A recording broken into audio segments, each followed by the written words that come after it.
Welcome to Lagoons Do It Better TV, where we give you bite-sized segments that help your lagoon do it better. Today, we're going to talk about in situ lagoon sludge removal. So what does that mean? That means breaking down your sludge in the lagoon without having to remove it. So one of the things to keep in mind with this is that part of your sludge on the bottom of your lagoon is what we call volatile, which means it can be broken down. It's organic in nature. And then part of it's non-volatile, which means it's sand and grit and different stuff like that that's just never going to break down, ever. You're always going to have to remove that.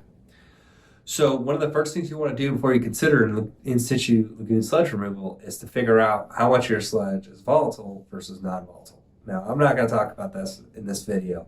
We have a whole webinar on this called our in situ lagoon removal webinar. It is both here on our YouTube TV channel, but also on our Lagoon University site, where if you do watch it, take the quiz, you can get free PDFs and CUs. So check that out. It's a pretty cool site. And so generally speaking, like the level of volatility within your sludge, if it's 50% is a typical number you'll see. 50% is non-volatile, 50% is volatile, which means that you have the opportunity to potentially break down up to 50% of your sludge, which is pretty sweet. And that doesn't involve you going out there and physically removing it, right? So why would you want to do this? Well, sludge takes up volume in your lagoon, right? It reduces your hydraulic retention time, which means, when you start your lagoon up, it was 8 feet deep, and then you waited 30 years, and now it's, maybe 6 feet or 5 feet deep, right? And all of a sudden, the water coming in, the water going out just doesn't have as much time to be treated, right? And when you reduce the hydraulic retention time, then you get less treatment, right? So that's a big deal. Second thing we find with lagoons is that the sludge tends to create like channels, right? And those channels promote what's called short circuiting, which means the water takes a shortcut from your lagoon influent to your lagoon effluent, right? Which again means the water's not in your lagoon as long, and therefore it doesn't have as much opportunity to be treated, right? So that's not good. The third thing is we see that lagoons that have lots of sludge tend to get really bad turnover in the spring. That's where the cold water and the hot water mix, and it can sometimes kick up, sludge into the water column, right? And that's when you hear like lagoons stink. Like everybody's complaining about how bad the lagoon smells. Well, really that's just a symptom of the fact that you haven't removed sludge in a very long time, right? And if you're seeing lagoon odors, it's not the lagoon's fault, right? You got to do something about your sludge. That's what's going on, right? Lagoons are great. You don't have to remove sludge very often, but when you do, you got to get on it, right? And in situ lagoon sludge removal can help you to kind of like limit the amount of time or how often you do that within a 50-year period. The other thing you see is you get menthol feedback, right? So that's when the sludge starts to break down anaerobically, and it'll actually feed nutrients back into your water column. So we see this a lot with systems that have nitrification reactors, right? So, going into the polishing pond, sometimes the ammonia could be 0 coming out of the reactor. And then at the back end of the pond, it's now turned into like 5.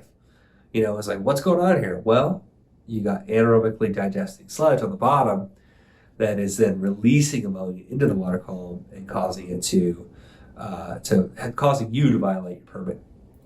So it is something that's really good to remove. There's other issues associated with having too much sludge, and trust me, you don't want to find out what they are. So what can you do? Well, there's a range of ways you can do sludge removal in situ. One thing people do, like kind of the cheap and dirty way of doing it, is they drag chains on the bottom of their lagoon in order to mix up the sludge. And that simple agitation of that sludge can help to really reduce the amount of sludge that's down there, right?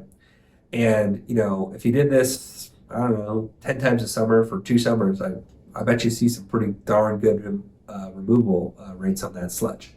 But it's a lot of work. A lot of lagoon operators and cities that have lagoons don't have the manpower in order to go out there and do it. So what else can you do?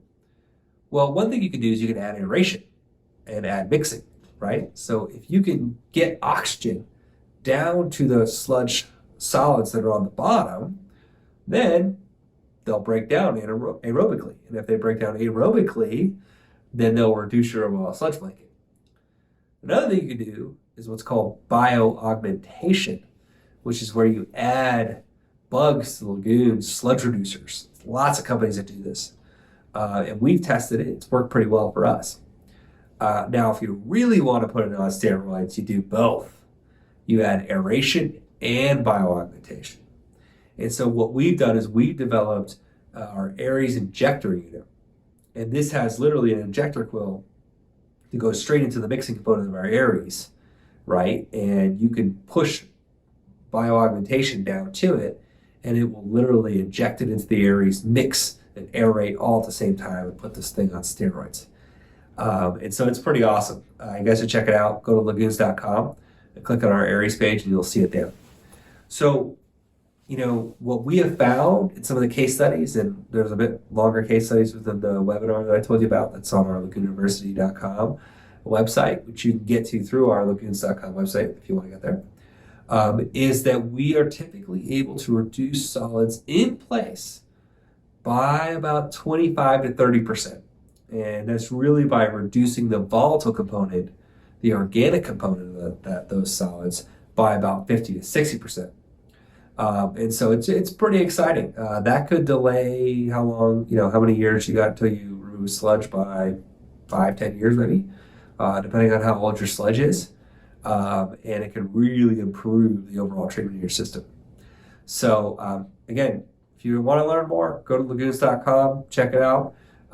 If you want to watch the webinar and get more tips on how to measure sludge, how to, take a volatile solid sample, how other methods of in situ sludge reduction, check out our webinar. It's got all the information in there. It's pretty awesome. So thanks for joining us, and I'll see you next time.